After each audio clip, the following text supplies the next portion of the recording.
रीवा के श्यामसा चिकित्सा महाविद्यालय के प्रसूति एवं स्त्री रोग विभाग के तत्वाधान में आयोजित मातृ मृत्यु दर को कम करने की कार्यशाला के समापन अवसर पर उप मुख्यमंत्री राजेंद्र शुक्ला शामिल हुए। क्या आपको बोरवेल करवाना है लेकिन लोकल और सस्ते पाइप्स लगाकर हो गए हैं परेशान? तो अब आपके शहर में आया है न्यूट्रॉन 40 kg बोरवेल पाइप। दमदार क्वालिटी के साथ 10 साल की गारंटी, ज्यादा मजबूती और लंबी उम्र का वादा। तो अगली बार बोरवेल करवाएं। केसिंग पाइप सिर्फ न्यूट्रॉन 40 kg ही लगवाएं।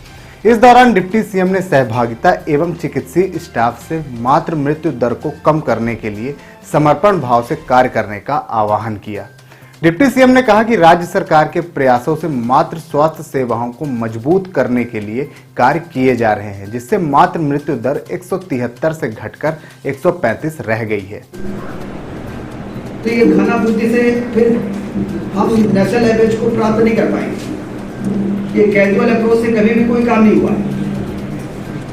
जब तक किलर इंस्टिंक्ट नहीं होगा तब तक काम नहीं होता है। ऐसा नहीं है कि रीवा में पहले प्रयास नहीं होते रहे होंगे कि रीवा से पिछड़ापन का कलंक मिट जाए, लेकिन कैजुअल तरीके से प्रयास होगा। स्वास्थ्य तंत्र की प्रतिबद्धता, जमीनी स्तर पर कार्यरत अमले की मेहनत से यह परिणाम आया है।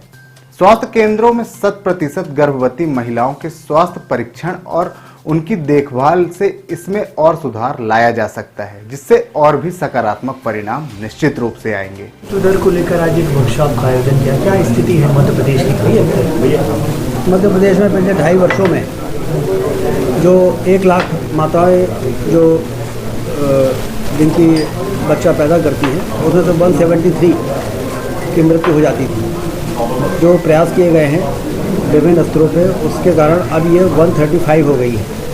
इसका मतलब कि हम आदर्श स्थिति की ओर पहुँच रहे हैं। देश में नेशनल एवरेज 88 है और हम 173 से 135 में आए हैं। इसका मतलब हमारी कोशिश है कि हमारे 1 वर्षों में हम नेशनल एवरेज को प्राप्त करें। इसके लिए जो जरूरी कार्य है, आशा वर्कर्स जो हमारी घर घर में जाके गर्भवती माताओं का पंजीयन करती हैं, ANM जो उनको आवश्यक दवाई होती है उसको उपलब्ध कराती हैं, और उनका जो प्रसव पूर्व जांच जो डिलीवरी के पहले 3 बार होना चाहिए पंजीयन के बाद। एक बार पंजीयन में जांच हो जाती है, उसके बाद 3 और होता है।